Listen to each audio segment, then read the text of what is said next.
ఈ నెల 17న జరిగే సమావేశానికి టీవైజేఎఫ్ యూనియన్ సభ్యులు ఖచ్చితంగా హాజరు కావాలి. టీవైజేఎఫ్ రాష్ట్ర అధ్యక్షులు సీనియర్ జర్నలిస్ట్ డాక్టర్ తనుగుల జితేందర్రావు తెలంగాణలోని Telangana youth journalist federation union జర్నలిస్టుల సమస్యలపై పోరాటం సాగించి వారి సమస్యలను తీర్చడంలో ఎల్లవెల్లలా ముందుంటుందని టీవైజేఎఫ్ రాష్ట్ర అధ్యక్షులు సీనియర్ జర్నలిస్ట్ డాక్టర్ తనుగుల జితేందర్రావు గారు అన్నారు. బుధవారం హైదరాబాద్ లో ఆయన కార్యాలయంలో మాట్లాడుతూ సమస్యలను జర్నలిస్టులు ప్రభుత్వం దృష్టికి తీసుకువచ్చి ఆ సమస్యలను పరిష్కారం జరగడంలో జర్నలిస్టుల కృషి ఎనలేనిదని ఆయన అన్నారు. జర్నలిజం ఎంతో విలువైనదని, ఇందులో సమయం సందర్భం అని లేకుండా 24 గంటలు సమస్యలను వెలుగులోకి తేవడంలో జర్నలిస్టుల కృషి అభినందనీయమని ఆయన అన్నారు.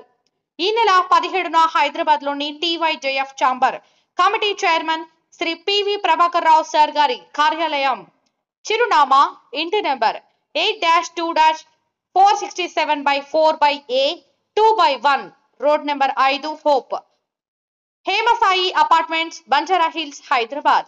ఈ చిరునామాకు సంబంధించిన గూగుల్ లొకేషన్ పిన్ ఈ నెల 15న మన యూనియన్ ప్రతి గ్రూపుల్లో షేర్ చేయబడుతుంది.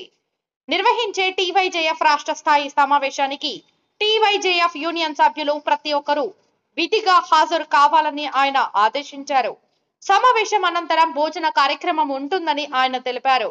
ఈ సమావేశంలో జర్నలిస్టుల పిల్లలకు ప్రైవేటు, కార్పొరేట్ పాఠశాలల్లో ఫీజులను తగ్గించాలని రాష్ట్ర వ్యాప్తంగా జిల్లాల విద్యాధికారులు ఇచ్చిన సర్క్యులర్లను ఇవ్వడం జరుగుతుందని, అంతేకాకుండా యూనియన్ జర్నలిస్టుల సమస్యలపై ప్రధానంగా చర్చలు ఉంటాయని ఆయన తెలిపారు. ఈ సమావేశానికి TYJF chamber committee chairman PV Prabhakar Rao గారు ముఖ్య అతిథిగా హాజరు కానున్నారని ఆయన తెలిపారు. కనుక యూనియన్ లోని ప్రతి జర్నలిస్టు ఖచ్చితంగా సమావేశానికి హాజరు కావాలని సూచించారు.